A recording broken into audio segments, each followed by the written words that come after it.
పశ్చిమ గోదావరి జిల్లా నర్సాపురంలోని దర్బారేవిలో వంగవీటి రంగ విగ్రహాన్ని ఆయన తనయుడు రాధాకృష్ణ ఆవిష్కరించారు. పేద బడుగు బలహీన వర్గాల ఆశాజ్యోతిగా రంగను కొనియాడారు. కార్యక్రమానికి స్థానిక కాపు సంఘాలు ప్రతినిధులతో పాటు జనసేన నాయకులు పెద్ద సంఖ్యలో హాజరయ్యారు.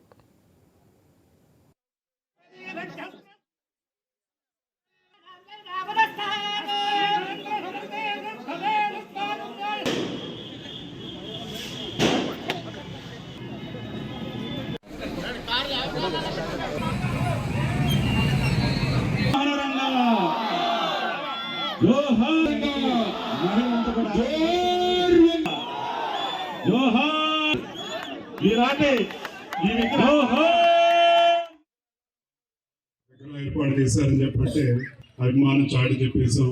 ఒక పని అయిపోయిందని చెప్పని కాదు, ఒక పని మొదలైందని, ఒక బాధ్యత తీసుకుంటున్నాం అని చెప్పని మీరందరూ భావించాలని చెప్పి ఒక నాయకుడు విగ్రహం పెట్టామంటే ఆయన ఆశయ సాధన కోసం కృషి చేయాలని చెప్పని మనందరిలో ఒక సంకల్పం కలగాలి.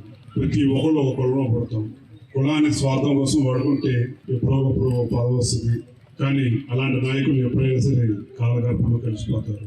కానీ ఆ బలాన్ని ప్రజల కోసం ఉపయోగపడితే ఒక ప్రజా నాయకుడి కింద గుర్తిస్తారని చెప్పి దయవుంచి ఆయన్ని ఒక ప్రాంత నాయకుడు, ఒక కుల నాయకుడి కింద చిత్రీకరించడం కాకుండా మనందరికీ ఒక ఆదర్శ నాయకుడి కింద కూడా భవిష్యత్తులో